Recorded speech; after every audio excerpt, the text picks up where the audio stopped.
Okay.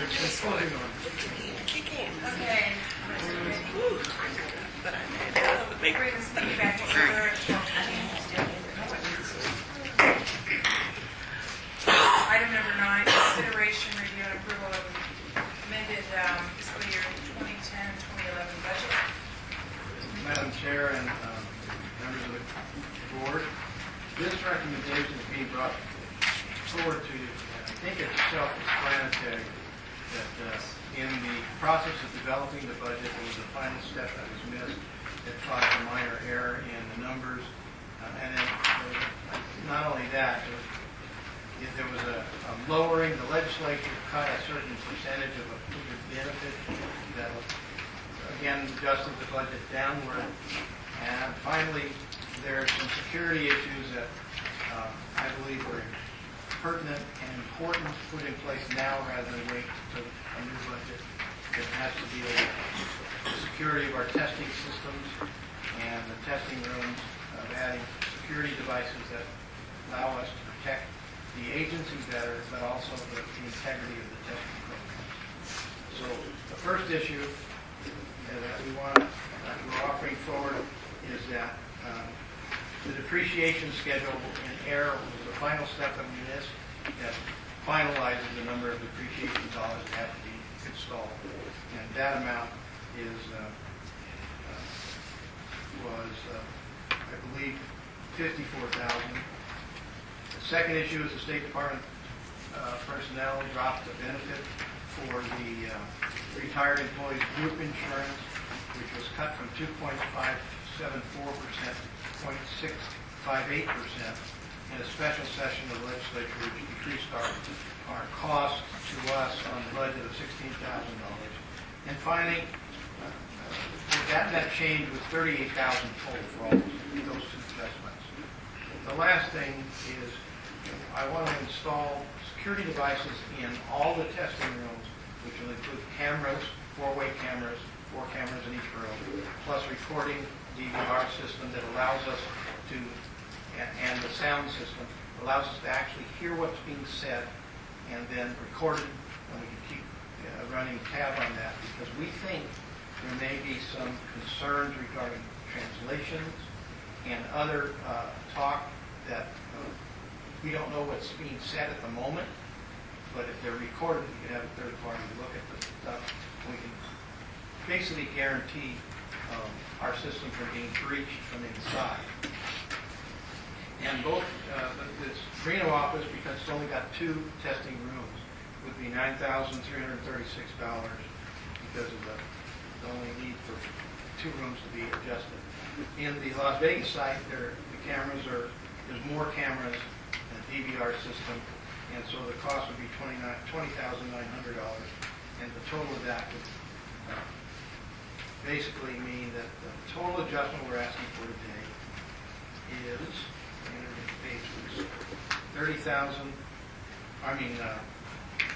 that option is $30,207. Ms. Blasco has worked up all the numbers and can explain anything that you don't understand from the memo.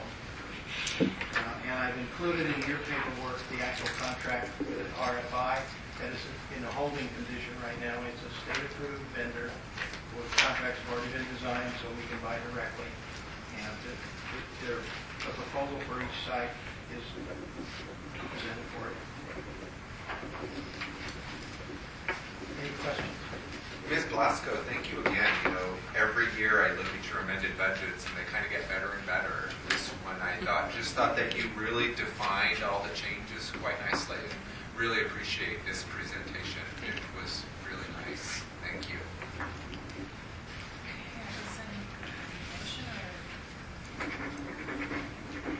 I'll make a motion that we set the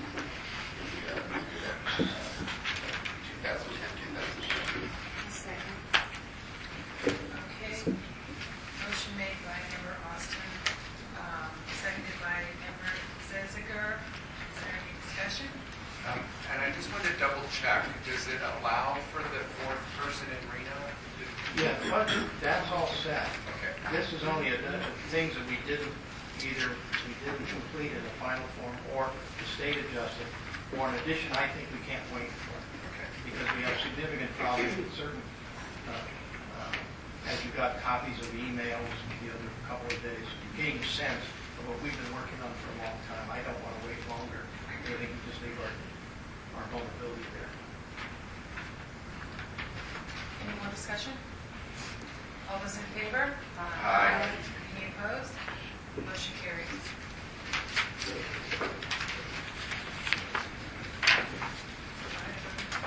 Number 10.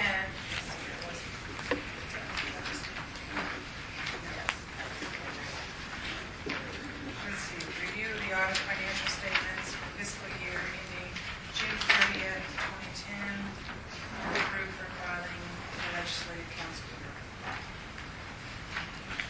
Do we need a motion on that? Normally you receive the report. You either have a motion or not. I was in the office, and I have to say that they were very concise in everything they did, and if it hadn't been for Debbie, and for Vince, I don't know that it would have gone as smoothly as it did, so they were great at getting everything done. You know, they kept calling up Debbie for new boxes, so. But she did a great job, so yes, the whole office staff did. Item number 11, Executive Director's Report for the period from July 30th, 2010 through October Excuse me. 8th, 2010. Excuse me. Normally you do approve, you make the motion and approve it to be filed with Legislative Council Bureau. Okay. I make a motion, Madam Chairman, to file the audit of financial statements dated June 30th, 2010 to LCB. I'll second that. Okay, motion made by Member Leader, seconded by Member Booth. Any more discussion? All those in favor? Aye. Any opposed? Motion carried. Now we move on to item 11, Executive Director Report for the period of July 30th, 2010 through October 8th, 2010. Madam Chair, I think I've talked enough this morning already, but it's self-explanatory, and the only addition we've already been advised of the termination of an employee. And a special hearing will be held on the 15th of November. It'll be held in Las Vegas. And please be aware that we're holding it in Las Vegas, but we will accommodate the employee by paying for expenses to come down to have the hearing here, because it's phenomenally a great deal more expensive for us to fly everybody here north versus the two that are available, plus the employee herself. We will make that accommodation to make sure it's easy for her to go to the meeting. For the question, just for the accommodation, they did not put her on the same flight with board members coming down on it. We haven't done the flights, just we'll do the best we can. To avoid, yeah. Everybody knows where I'm coming from on that. You should have gotten an email from me indicating that should that occur, you should be cordial, friendly, do not talk public business or business. But we'll try to avoid it. Are we allowed to discuss this with Annie at all, to get some background? As to No. Not totally. We will be providing you a package, Okay. and Ms. Curtis and Mr. Green will both be available as witnesses. Okay. And then you can ask questions prior to that. I'll be providing the documentation that we're presenting to you, so you'll have a chance to read it all. And then she will also get a copy of that. I've already gotten every one of the documents in there, so it's not going to be a problem of, not being treated fairly. Everything will be open and above board. I don't know if she'll be bringing an attorney or not.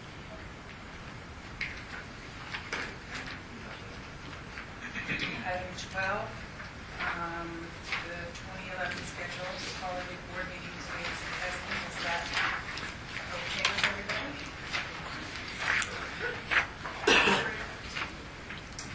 Item 13, the testing reports, testing activity reports for July and August 2010. Any questions?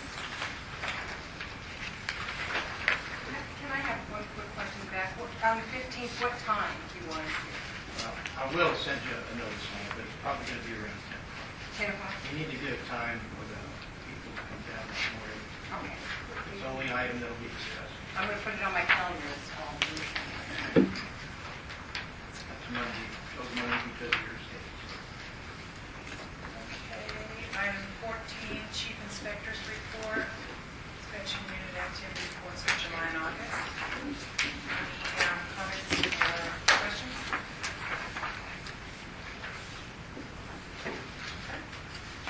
Brings us to item number 15, Annual Election of Board Officers.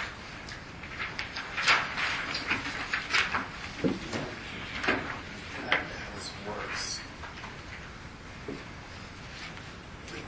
I guess we could vote on this, but I'd like to make a motion that we keep the officers in place for the prior year. So we keep Ms. Ditzler, back to specify that Ms. Ditzler as board chair, Mr. Meter as vice chair, and Ms. Zetziger as secretary treasurer. I second that. Any discussion? Okay, motion made to keep the officers as they were this past year. President Ditzler, Vice President Leader, and Secretary Treasurer Zeziger. Seconded by Member Booth. Is there any discussion? Is anyone interested in one of the positions on the executive board? You would rather see a nomination come to the table? You know, I think that living in Reno kind of prohibits some of the business in Vegas. So as much as I would like to run, I don't think it would be a logical opportunity, unfortunately. This kind of came more, I guess, because the audit is sending documents, but certain positions it wouldn't. For example, I guess besides secretary treasurer, they'd have to actually look over the documents. Right. And then the risk of actually sending original documents back and forth, except on an emergency basis. Things. Are you at all interested in the executive? No, thank you. That was the discussion, I guess. I think you've all done a wonderful Yeah, job. I I really appreciate it so enjoyed much. being part of this team, and I'd like to see the same thing continue this year. So I think a very good Are you all right choice. with your position, Alex? Yeah, I mean, I don't do much, so can I have some more responsibilities? I just assume being vice chair means that I get to chair the aesthetics review, so. I'll be sick once this year. This one's, okay, yeah. Probably one of the most important decisions made. I don't want to deal with this. I I won't be there. Be there. I'm sure that surety bond thing will be the meeting you miss, huh? And you know what I think is kind of nice, having a person from Reno on the, this board here, because, when the three of you do have to get together, Reno is represented. Absolutely. It's just when it comes to, I guess, like signatures and stuff. Yeah, oh yeah. So maybe at the next year's officer election, that the four of you kind of take a look at what your schedules permit and see if you'd like to step up next time. Okay, I guess we're going to vote.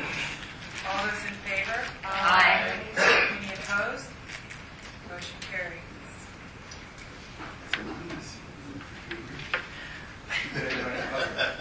You guys aren't opposed.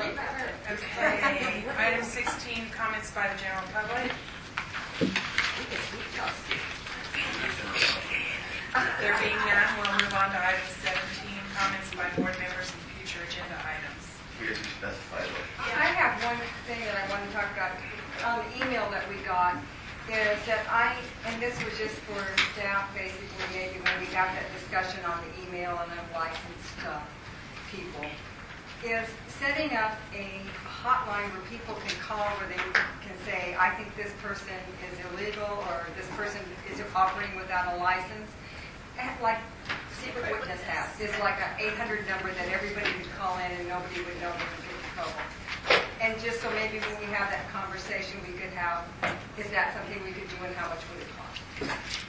Lunch. Oh, okay. Anyways, that was just, reading that, I thought it would be really nice to have an 800 number where people could report to. Just to give you a sense, we get a lot of anonymous calls now. They're not shy about it. Oh, No, we get a lot, and to be honest with you, Jeff is assigned, I was going to say stuck, Jeff is assigned to look into every one of them and then let us know if we need to get in deeper or not based on the Okay. information we get. That'll be part of that dialogue. Okay. I just wanted to add, because I didn't want to hit you with it when we were there, having discussed. You mean a it. snitch? Huh? I haven't decided yet, but I'm looking around the room. Now, let me ask on the stuff, just so I have it straight. We have a surety bond issue that's going to come up. What was the other one? There was another one mentioned? The Nevada law test. Yeah. They talked about the Nevada law test in Oh, yeah. another agenda. Bring it back on. Bring it back. Any other? This braiding issue, are we going to go over this a Well, little bit more? that's got to come together when we work with the petitioners. Okay. Yes, and I also like to put on the agenda that bringing back the state board test that used to accompany the. That's what we just. We already just said that. We just said that too. Sorry. That was item number You 2. want to be sure. And then I wanted to know if the test schedules that we receive, are those confidential? No, not that I'm aware of. We publish them. For We don't schools post to them. know when the tests are coming up? Yeah, we used to have problems with schools who wanted to get students slotted in advance. We don't allow that. First come, first served, because it's not fair to those other people. Okay, so We're very- these are general that's, public. intended to give you a sense of how our tests are, when they are. And do the schools get a copy? Do you know? No, they don't. They don't get a copy? No, because of the reason you explained earlier. Yeah. So if somebody that works at one of the schools would like a copy of the test schedule, I'm not to give it to them, they can contact the office. No, I'm because- trying to Contact the stay office. within the parameters Right. of confidentiality, professionalism, Yeah, and the schools are saying a lot of problems. So we I would prefer, just want to just make sure refer I them don't to make us. that up. Anything else? I just have one quick thing, and I just want to remind the board that NRS 644.060 on our officers, it does allow for 4 officers, president, vice president, secretary, and treasurer, and we've just elected to kind of combine the treasurer, secretary, but at next October's election, that is something that y'all might want to consider too, is if you want to separate that secretary, treasurer, and make it 2 positions. So secretary and then the treasurer. Yeah. How do they figure what the secretary did? I'm not saying anything. No, I'm not saying about it's a bad it. I'm saying it is part of the NRS, I and think they review the minutes. Yeah. and then it does allow for us to combine them. But if that was an opportunity for somebody, but they didn't want a lot of work or something, or too much, or Well, whatever. that might be a great way for Deborah to get involved. So for next time, Yeah, you can review the minutes and go over them. Yeah, I think they just review the minutes ahead of time. And I know with some of my other boards, there's a signature on there, but I don't know if we do that since it's a court reporter. I mean, the minutes are generally prepared by staff, but then reviewed by the secretary prior to the meeting, I think. There is been some confusion by some of the top management of the state. They say, well, you're supposed to post your minutes on the website. We don't do minutes. We do court reporting. When we do that, there's another law that governs it. You can't issue that to the public. It has to be paid for page by page to persons like Mr. Nelson. There's a specific law that deals with that. Is that correct, Eric? That's correct. So we don't publish it, but we make it accessible to anybody who wants it. We make sure they can come to one of our local offices, or we make arrangements for them to get what they need. Yeah. The open meeting law requires it to be available within 30 days. Even if it hasn't been approved by the board yet, it's then in draft form and then approved at the next meeting. So it has to be available within 30 days, and Eric takes care of that for us, and anyone can review it at any time. But there's no requirement that they get a copy or that it's posted anywhere. The last issue for this morning is if anybody who's interested in what the new mobile system looks like, we're going to give a very short demonstration right after we adjourn this meeting. It'll take about 3 or 4 minutes to set it up. Before we adjourn, I would like to also put on the next agenda an opportunity to discuss the importance of attending conferences and expectations and the importance of being there. I think there's a lot of question as to etiquette, appropriateness, expectations, and